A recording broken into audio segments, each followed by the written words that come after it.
से करना चाहते हैं क्योंकि अमेरिका से आगे निकल गया। आपको पता है थर्ड लार्जेस्ट इकोनॉमी वो बन गया अभी। यूके से बड़ी इकोनॉमी बन गया। यूके जो टॉप रैंकिंग में आता है उससे बड़ी इकोनॉमी बन गया। वालेकुम सलाम। वालेकुम सलाम। क्या हाल है सर आपका? अल्लाह का शुक्र है। आप सुनाइए। अल्लाह पाक का करम है। मैं बिल्कुल ठीक ठाक। सर मेरा आज का सवाल ये कि अगर हम बात करते हैं इस वक्त अमेरिका के प्रेसिडेंट जो बाइडेन की, उन्होंने एक मीटिंग हेल्ड की जिसमें उन्होंने ये कहा कि जी हमें लगता है कि हमें इंडिया को ब्लैक लिस्ट कर देना चाहिए। ब्लैक लिस्ट करने की वजह ये है कि जी नरेंद्र मोदी बहुत ज़्यादा एक्सट्रीमिस्ट हैं, एक्सट्रीमिज्म नजर आता है इंडिया के अंदर एंड माइनॉरिटीज़ को राइट नहीं है। आपको वाकई लगता है कि उनको ब्लैक लिस्ट कर देना चाहिए इस बेस पे कि माइनॉरिटीज़ को राइट नहीं मिल रहे वहाँ पर? पहली बात तो ये है कि देखें, ना आपने देखा ना हमें देखा कि उधर माइनॉरिटी को राइट्स मिल रहे हैं या नहीं। अगर इक्वली वैसे बात करें तो इंडियन में मेरे ख्याल में पाकिस्तान से ज़्यादा माइनॉरिटी को राइट उधर मिल रहे हैं। तो इस बिना पे अगर ये कहे कि उनको उसको ब्लैक लिस्ट कर दिया जाए तो मेरे ख्याल में ये बहुत बड़ा उनके साथ नाइंसाफ़ी होगी, इनजस्टिस होगा। तो ये गलत, जो बाइडेन का ये बड़ा गलत पॉइंट ऑफ व्यू है। बाकी पाकिस्तान की बात करें तो मेरे ख्याल में पाकिस्तान से उससे ज़्यादा माइनॉरिटी को वो दबाया जाता है। इसमें सबसे ज़्यादा जो पिछड़े वाला तबका है जिसमें सबसे ज़्यादा जो है एक तो शीमेल आता है हमारा, जिसको बिल्कुल भी कोई राइट नहीं मिलता। दूसरा ये है कि इंडियन की बात करें तो बाकी ये है कि मिनॉरिटीज़ में मुसलमान की तादाद जो पाकिस्तान से ज़्यादा उधर वो बड़ी अच्छी ज़िंदगी गुजार रहे हैं। पाकिस्तान में क्या हालात है वो आप देख रहे हैं। लेकिन ये मुद्दे ख़त्म नहीं होते हैं हमारे। अगर हम बात करें जैसे कि आपने कहा कि पाकिस्तान में माइनॉरिटीज़ को बिल्कुल राइट नहीं है और यहाँ पे हमें नज़र भी आता है किस तरह से जो माइनॉरिटी है वो अपनी ज़िंदगी जो सी क्लियर गुजार रही है। इंडिया के अंदर हम बार बार उसके ऊपर जाके चढ़ाई कर देते हैं कि इंडिया में ये हो रहा है ये हो रहा है, जबकि हमने कभी इसको विजिट नहीं किया। जो बाइडेन ये इसलिए तो नहीं करे कि इंडिया आजकल हर जगह पर नंबर 1 पर छा रहा है, उसकी इकॉनमी देखें आप। बिल्कुल। और बात एक ये भी है कि अगर उनको ब्लैक लिस्ट करने से ये मसला हल हो जाएगा तो फिर ये उनको ब्लैक लिस्ट करें, लेकिन उसका प्रॉपर वे निकाल लेना कि पता चले कि उनको ब्लैक लिस्ट करने से माइनॉरिटी को राइट मिल जाएंगे तो उनको ब्लैक लिस्ट करें। नहीं तो ये दूसरे एक और पॉइंट ऑफ व्यू जो ये है कि वो इस वजह से करना चाहते हैं क्योंकि अमेरिका से आगे निकल गया। आपको पता है थर्ड लार्जेस्ट इकोनॉमी वो बन गया अभी। यूके से बड़ी इकोनॉमी बन गया। यूके जो टॉप रैंकिंग में आता है उससे बड़ी इकोनॉमी बन गया वो। इस वजह से भी देखें फॉरेनर को बड़ी तकलीफ हो रही है कि एक छोटे से मतलब कॉन्टिनेंट में, सब कॉन्टिनेंट में एक छोटा सा कंट्री जो है वो इतनी बड़ी जो अप्रोच में जा रहा है तो उनको ये सबसे बड़ी तकलीफ हो रही है। लेकिन अगर वो माइनॉरिटी को राइट नहीं दे रहे तो इंटरनेशनल ह्यूमन राइट्स है वो आप उन पर बात करें तो उनको राइट दिलवाएं। तो फिर आपको क्या लगता है कि अमेरिका जैसी कंट्री में ह्यूमन राइट्स मिलते हैं? बिल्कुल जी बिल्कुल मिलते हैं, ह्यूमन राइट्स मिलते हैं। और मैं बताता हूँ इसमें यह है कि मैं पहली जो बाइडेन की इस ओपिनियन से बिल्कुल डिसएग्री करूंगा इस वजह से क्योंकि इंडिया की जो इकोनॉमी है वो बीट कर चुकी है अमेरिका से और यूके से। और नरेंद्र मोदी जो है वो एक अच्छा एडमिनिस्ट्रेटिंग प्लानिंग है, इसी वजह से तो बार बार रिपीट भी हो रहा है। और जिसकी वजह से उसमें इंडिया में जो मिनॉरिटीज़ को राइट्स हैं वो मेरे ख्याल में एज़ कम्पेयर टू पाकिस्तान वहाँ पे इंडियंस मुस्लिम्स को ज़्यादा मिल रहे हैं। और जो दूसरी बात है अमेरिका के साथ आप न्यूजीलैंड में देख लें, वहाँ के साथ मुसलमानों के साथ क्या हालत हो रही है। वेस्टर्न में कोई भी कंट्रीज देख ले मुसलमानों की क्या हालत है, बजाय इसके कि एशियन में तो मुसलमान बिल्कुल पीस से रह रहे हैं। फिर आपको क्या लगता है कि इंडिया को ब्लैकलिस्ट करना चाहिए अमेरिका को? मेरे ख्याल से तो अगर इस लिहाज से बात करें तो फिर इसराइल को ब्लैकलिस्ट करें ना। सबसे ज़्यादा तो माइनॉरिटी को वो डिग्रेड कर रहे हैं तो क्योंकि वो उन्होंने फ़लस्तीन पे जो हालात किए हुए हैं। अगर ये ह्यूमन राइट्स की बात करते हैं तो सबसे पहले उनको मिलने चाहिए। उसके बाद फिर कश्मीर के जो हालात हैं वो भी मेरे ख्याल से वो इतने बुरे नहीं है जितने फ़लस्तीन के बुरे हैं, शाम के बुरे हैं, बर्मा के बुरे हैं। तो इसराइल को उनकी बात ये नहीं करते। अगर ह्यूमन राइट्स की इतनी इनको मतलब तकलीफ़ होती है तो उधर बात करें उनसे, क्योंकि ये उनसे डरते हैं। उधर बात नहीं कर सकते। मेरा लास्ट क्वेश्चन ये है कि जैसे कि मैंने कहा कि आपको क्या लगता है कि जो अमेरिका है वो उसने हमेशा ह्यूमन राइट्स पर बात की है, क्या उसकी मुल्क के अंदर ह्यूमन राइट्स नज़र आते हैं इस वक्त? बिल्कुल भी नहीं नज़र आते। सबसे ज़्यादा ह्यूमन राइट्स की वायलेशन अमेरिका में होती है क्योंकि उधर बिल्कुल मर्डर करना बिल्कुल आसान है। आपको पता नहीं चला, आप रोड पर जा रहे हैं, मैं गया नहीं, मैंने विजिट नहीं किया, लेकिन जो मैंने देखा है जो सुना है उस लिहाज से कि आप जा रहे हैं, आपसे कोई भी चीज़ जो है मतलब छीन के चला जाए कुछ पता नहीं चलता। ख़ास तौर पे उधर ब्लैक है, लेकिन मैं उनको मतलब हिट नहीं कर रहा, लेकिन वो ज़्यादा मतलब करते हैं, लेकिन उनको कंट्रोल नहीं करते। तो सबसे ज़्यादा तो ह्यूमन राइट की वायलेशन अमेरिका करता है। वो अफगानिस्तान में उन्होंने क्या किया है, सबसे ज़्यादा ह्यूमन राइट की वायलेशन। चीज़ों में फ़र्क होता है, एक चीज़ करना है कि इम्प्लीमेंट करना और डॉक्यूमेंट्री देना। ठीक है, डॉक्यूमेंट्री उन्होंने कह दिया जी हम ह्यूमन राइट्स ये कर रहे हैं, लेकिन इम्प्लीमेंट तो नहीं ना किया। क्राइम रेशो के लिहाज से देखा जाए तो अमेरिका में बहुत ज़्यादा क्राइम रेशो है, कोई सेव तो है नहीं। अगर देखा जाए उन्होंने अफगानिस्तान में क्या सिचुएशन क्रिएट किया, रशिया वार, यूक्रेन वार में उन्होंने क्या रोल अदा किया है। अगर वो सुपर पावर था तो वो रशिया और यूक्रेन वार इस नौबत तक तो नहीं ना पहुँचती। देखिए, अगर सबसे बड़ी जो उनके अमेरिका में जो एक है वो आप देखें रेप की जो रेशियो है सबसे ज़्यादा वो अमेरिका में है। सबसे ज़्यादा अमेरिका में एज़ कम्पेयर टू इंडियन या किसी और कंट्री में भी देख लें, तो ये ह्यूमन राइट की वायलेशन नहीं है, ये सबसे बड़ी ह्यूमन राइट की वायलेशन है। Thank you so much Raghu पिनकर। अस्सलाम वालेकुम। वालेकुम सलाम। आपका नाम? अरसलान। अरसलान, मेरा आज का टॉपिक ये है कि अगर हम बात करते हैं इस वक्त अमेरिका के प्रेसिडेंट जो बाइडन की, तो उन्होंने कहा है कि जी हम इंडिया को ब्लैक लिस्ट करने वाले हैं। ब्लैक लिस्ट करने की वजह ये है कि उनका कहना है कि जी वहाँ पर जो नरेंद्र मोदी हैं वो एक तो एक्सट्रीमिस्ट है, एक्सट्रीमिज्म शो कर रहे हैं, सेकेंडली माइनॉरिटीज़ को वहाँ पर राइट नहीं है। कि आपके ख्याल में वाकई ही इंडिया में माइनॉरिटीज़ को राइट नहीं मिल रहे? बेसिकली बात ये है कि जहाँ पे देखी जाए दूसरे ममालिक की बात, तो अमेरिका इस चीज़ में मेरे ख्याल से बेहतर है कि वहाँ पे जो राइट्स दूसरों को मुकम्मल तौर पे दिए जाते हैं और वहाँ पे हर चीज़ को अच्छी तरीके से मैनेज किया जाता है।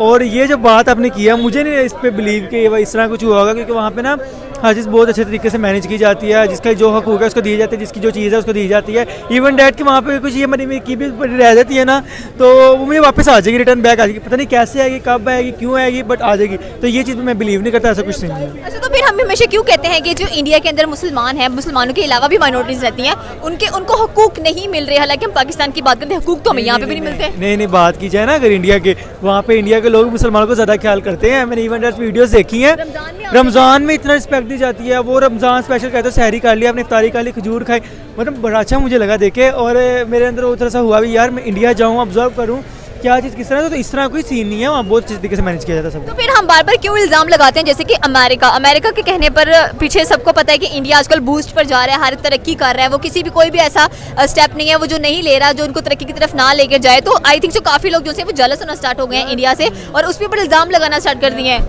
मैं बताऊँ, अगर नमाज ही पढ़ रहा हूँ ना, तो सारे कहेंगे नमाज किसी वजह से पढ़ रहा है, इसकी पेपर है या इसका कोई जॉब नहीं मिल रही है, इसको कोई तंगी है, ये कोई परेशान, यार लोग बातें करने से बाज नहीं आते। अब वो अगर सही चल रहे हैं ना, तो वो अमेरिका वाले बस उनको इसलिए टारगेट कर रहे हैं ताकि हमें उससे बूस्ट मिले, क्योंकि इंडिया को बूस्ट मिल रहा है उनकी वजह से। तो बस ये आपस में लगे हुए हैं, क्या किसकी चोरियाँ चल रही हैं, मुझे नहीं उसका आइडिया, बाकी ये सीन है। अच्छा, वैसे तो बात करते हैं कि जी अमेरिका के अंदर बहुत सारे राइट्स मिलते हैं, लेकिन अगर हम बात करते हैं रेसिज्म की, वहाँ पर काफ़ी ज़्यादा लोग शिकार होते हैं, डिप्रेशन भी इन्हीं वजह से चीज़ों को लोगों को हो रहा होता है। तो फिर हम कैसे किसी दूसरी कंट्री पर इल्ज़ाम लगा सकते हैं, जबकि वो कंट्री इतना आगे बढ़े? जैसे कि आपने कहा कि रमज़ान में इतना कुछ वहाँ पर लोगों को ऑफर किया गया, इतना अच्छा उन्होंने रमज़ान गुजारा है मुसलमानों का, तो इससे तो हमें खुशी होनी चाहिए। हाँ, खुशी होनी चाहिए, पर यह कि लोगों की सोच की बात है, जहाँ लोगों की सोच बदल गई, जहाँ हमारी सोच बदल गई, सब कुछ ठीक हो जाएगा इंशाल्लाह। Okay, thank you so much इस्लाम आपको पिन। अस्सलाम वालेकुम। वालेकुम अस्सलाम। आपका नाम? अब्दुल राफी। अब्दुल, क्या करते हो? मैं बिजनेसमैन भी हूँ, स्टडी भी करता हूँ। ओके, ये तो बहुत अच्छी बात है। चले, मेरा आज का सवाल ये कि अगर हम इस बात करते हैं अमेरिका की, तो जो बाइडन ने क्लेम किया है कि हम इंडिया को ब्लैक लिस्ट कर दें। ब्लैक लिस्ट करने की वजह ये है कि वहाँ पर जो माइनॉरिटीज़ हैं, स्पेशली जो मुस्लिम्स हैं, उनको, मुस्लिम्स के अलावा भी काफ़ी ज़्यादा माइनॉरिटीज़ वहाँ पर रहती हैं, उनको प्रॉपर राइट्स नहीं दिए जा रहे और बहुत ज़्यादा कह लें कि एक्सट्रीमिज्म फैलाया जा रहा है, दहशत फैलाई जा रही है एक किस्म की। तो क्या कहना चाहते हैं कि वाकई इंडिया में ह्यूमन राइट्स नहीं है? बेसिकली अगर बात की जाए इंडिया की, तो माइनॉरिटीज़ देखा जाए तो हिंदुज़म, मुस्लिम को तो आप छोड़ ही देना, मुस्लिम्स को अगर हम सिर्फ हिंदुओं को देखें तो उनमें भी काफ़ी ज़्यादा कॉस्ट हैं, कुछ जो ऊपर लेवल के हैं, कुछ मिडल नेशियन हैं, कुछ डाउन में। तो वो अपने जो मज़हब है, उन्हीं का मज़हब है हिंदुज़म, वो उन्हीं अपने लोगों के साथ ही सही सलूक नहीं करते। कुछ लोगों को राइट्स हैं कि वो जा सकते हैं या मंदिर जा सकते हैं, उनको बेसिक राइट मिलते हैं उनके, और कुछ लोग हैं उनको उनके बेसिक राइट भी नहीं मिलते उनके कल्चर के मुताबिक, उनको बिल्कुल बहुत बुरा या गंदा समझा जाता है, नीच समझा जाता है। तो वो अगर हिंदुइज़्म अपने मज़हब के साथ ही नहीं जो है आप कह सकते हैं सिंसियर नहीं है, तो मुस्लिम के साथ कैसे हो सकता है? अच्छा, आपको नहीं लगता कि अगर हम चलें, आपने कहा कि वहाँ पर अगर देखा जाए तो हिंदुओं को खुद भी इतनी ज़्यादा वो फ्रीडम नहीं है, फ्रीडम ऑफ स्पीच की बात नहीं है, ह्यूमन राइट्स नहीं मिले, लेकिन अगर हम पाकिस्तान की बात करते हैं तो यहाँ पर कितने माइनॉरिटीज़ को राइट है, फिर तो हमें भी ब्लैक लिस्ट होना चाहिए कि नहीं? ब्लैक लिस्ट देखी जाए तो इकोनॉमिकली तो हम बहुत डाउन जा रहे हैं, और अगर ब्लैक लिस्ट की बात है तो नहीं, मेरा नहीं ख्याल, क्योंकि हम ब्लैक लिस्ट होंगे, क्योंकि हमें यहाँ पे राइट्स मिलती है माइनॉरिटीज़ में, जो क्रिश्चियंस वगैरह होते हैं, बाकी हिंदू यहाँ पर रह रहे हैं, उनको राइट्स मिल रहे हैं प्रॉपर? बिल्कुल। देखा जाए तो क्रिश्चियनिटी को देखें, हमारे फ्लैग का मकसद आप देखें, green is for Muslim and white for Christianity, Sikh और हिंदुइज़म, ठीक है? तो उनको राइट्स उनके मिल रहे हैं। यहाँ पे प्रॉपर आप कराची चले जाएँ तो वहाँ पे मंदिर भी हैं, ठीक है? अच्छा, आखिरी सवाल ये कि अगर हम बात करते हैं इस वक्त इंडिया की, तो आपने कहा कि वहाँ पर ये चीज़ें बहुत ज़्यादा नज़र आ रही हैं, एक्सट्रीमिज्म वगैरह, लेकिन रिसेंटली अगर हम देखें तो रमज़ान के अंदर स्पेशली मुस्लिम्स को इतना अच्छा ट्रीट किया गया है, उनके रमज़ान में इतना कुछ, उनको उनकी मसाजिद में उनको प्रेयर करना, मतलब हर एक चीज़ वहाँ पर दिखी है। फिर हम क्यों कहते हैं, इनफैक्ट हमारे कुछ ऐसे मुस्लिम फ्रेंड्स भी हैं जो ये बात करते हैं कि भाई मैं मुस्लिम हूँ, I am an Indian Muslim, लेकिन मुझे बहुत ज़्यादा प्रोटेक्शन है इंडिया के अंदर। देखें, आपने मिसाल सुनी होगी कि पांचों गलियाँ बराबर नहीं होती, तो अब मुझे तो बेसिकली मैं कभी इंडिया नहीं गया, लेकिन जैसा हमें सुनने में आता है सोशल मीडिया प्लेटफॉर्म से जैसा हम सुनते हैं, तो लेकिन ये है कि कई जगह उनको राइट्स मिलते भी हैं और बहुत ज़्यादा मुस्लिमिज़म को सपोर्ट भी किया जाता है, क्योंकि एक वर्ल्ड पावर है, ठीक है। अमेरिका इस टाइम हमारी सुपर पावर है और वर्ल्ड लेवल के ऊपर सब कुछ आपको पता आजकल सोशल मीडिया पे है, सब कुछ देखा जाता है। तो अगर कोई किसी कंट्री में किसी भी मज़हब के साथ, कल्चर के साथ जुल्म होता है तो दुनिया अंधी नहीं है, सबको नज़र आता है और उसके ऊपर एक्शन भी लिया जाता है। तो आपके ख्याल में वाकई जो अमेरिका है इसको ब्लैक लिस्ट कर देना चाहिए इंडिया को? नहीं करना चाहिए, नहीं करना। Okay, thank you so much. अस्सलाम वालेकुम। वालेकुम सलाम। आपका नाम? सैफुल्ला। सैफुल्लाह, क्या करते हो? मैं रेसलिंग करता हूँ। रेसलिंग करते हैं, अच्छा। पढ़ते भी है साथ में? जी, यूसीपी में पढ़ता हूँ। University of central Punjab. चले, मेरा आज का सवाल ये कि अगर हम बात करते हैं इस वक्त अमेरिका की, सुपर पावर कहलाने वाली कंट्री जो कि ह्यूमन राइट्स को बहुत इंपॉर्टेंस देती है और कहती है कि हमारे मुल्क से ज़्यादा ह्यूमन राइट्स कभी किसी को मिले ही नहीं है। रिसेंटली उन्होंने कहा कि हम इंडिया को ब्लैक लिस्ट करने वाले हैं। ब्लैक लिस्ट करने की वजह ये है कि वहाँ पर जो माइनॉरिटीज़ हैं, अकलियत हैं, उनको राइट्स नहीं मिल रहे हैं, बेसिक राइट्स नहीं मिल रहे हैं। क्या ये सच है? जी, ये बिल्कुल सच है कि इंडिया में जो माइनॉरिटीज़ हैं ना, चाहे जो भी हैं, वहाँ पे सिख हैं, मुसलमान हैं, उनको बिल्कुल भी उनके हकूक़ नहीं मिल रहे। और आपने काफ़ी सारा देखा होगा कि सोशल मीडिया पे वीडियोस वगैरह वायरल होती हैं, काफ़ी सारा मुसलमानों को मारा जाता है, मस्जिदों में नमाज नहीं पढ़ने दी जाती, और दूसरा गाय का ज़िबिया वहाँ पे उनको नहीं करने दिया जाता। तो उनको जो ये है ना कि एक जो आप कह लें रिलीजियस फ्रीडम, वो नहीं दिया जा रहा। और अगर बात करें अमेरिका की भी, वो भी मिनॉरिटी पे इतना कोई ख़ास नहीं है। आप देखें वहाँ पे कितने सारे लोग जो प्रैंकस्टर्स हैं या यूट्यूबर्स हैं, मजाक उड़ा रहे होते हैं, जो कि मुसलमान औरतें हिजाब पहनती हैं, बुर्का करती हैं, तो उनके बारे में तो मेरा नहीं ख्याल कि अमेरिका भी कोई ख़ास इतना इस चलिए, अगर हम पाकिस्तान की बात करें, यहाँ पर अक़लीतों को कितने तहफ़्फ़ुज़ मिल रहा है, कितने राइट्स की बात करते हैं? देखें, पाकिस्तान में तो किसी को तहफ़्फ़ुज़ कोई नहीं मिल रहा, हमें नहीं मिल रहा, तो अक़लीतों को कहाँ मिलेगा। बाकी ये बात है जो हमारे दूसरे मजहबी भाई हैं, उनको अब मैंने नहीं देखा कि कभी किसी ने तशद्दुद किया हो, मारा हो। हमारे साथ प्लेयर्स हैं रेसलिंग के, जो क्रिश्चियंस हैं, उनके साथ फिरे होते हैं, बैठते हैं, उठते हैं, खाते हैं, पीते हैं, कोई भी इस तरह का यानी कि उनके साथ बदसलूकी नहीं की जाती, उनकी हर चीज़ का ख्याल रखा जाता है, बल्कि अपने जो दूसरे भाई हैं उनसे ज़्यादा उनका ख्याल रखा जाता है। यहाँ ये बात आपने बहुत अच्छी की है कि देखिए, हमने अपनी सोच बदली है और दूसरों को बताना है कि नहीं, हम एक ही मुल्क में रहते हैं, एक ही नेशन का हिस्सा है, तो फिर ये क्या माइनॉरिटीज़, क्या मेजॉरिटी पे बात करनी है। हम लोगों ने, हमें एक जैसा साथ में चलना चाहिए। हमने कभी इंडिया को विजिट वगैरह नहीं किया, लेकिन फिर अगर सुनते हैं तो बहुत सारे ऐसे हमारे मुस्लिम फ्रेंड्स होते हैं जो कि इंडियन मुस्लिम्स हैं, एंड दे वर सेइंग कि हम वहाँ पर सेफ हैं, हमें कोई मसला नहीं है, हम बहुत अच्छी ज़िंदगी वहाँ पर गुजार रहे हैं। इनफैक्ट उनको रमज़ान के अंदर इतना अच्छा, रमज़ान के अलावा भी बहुत अच्छा डील किया जाता है। फिर हम कैसे इंडिया पर पॉइंट आउट कर सकते हैं? और अमेरिका की बस यही वजह है कि जी माइनॉरिटीज़ को वहाँ पर राइट नहीं है, इसलिए इंडिया को ब्लैक लिस्ट कर दिया जाए। देखें, ये भी आपकी बात है कि काफ़ी सारे इंटरव्यूज़ मैंने भी देखे हैं, लेकिन हमने खुद देखा है कि ना वीडियोस पे जो जितना भी आता है ना, वहाँ पे तशद्दुद किया गया है। आपने देखा होगा एक लड़की थी जिसने हिजाब किया हुआ था, तो वो ये हमारे पास कितनी मिसालें हैं। अब देख लें पाकिस्तान में इस तरह का कोई वाक़या, किसी हिंदू ने कहा हो कि नहीं जी हमें यहाँ पे हक नहीं मिल रहा, किसी सिख ने कहा हो कि हमें यहाँ पे हक नहीं मिल रहा। यहाँ पर तो डर की वजह से कोई नहीं बोलता।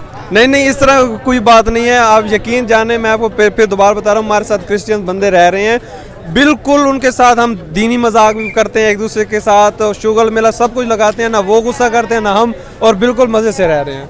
Thank you so much Raghu pinnacle.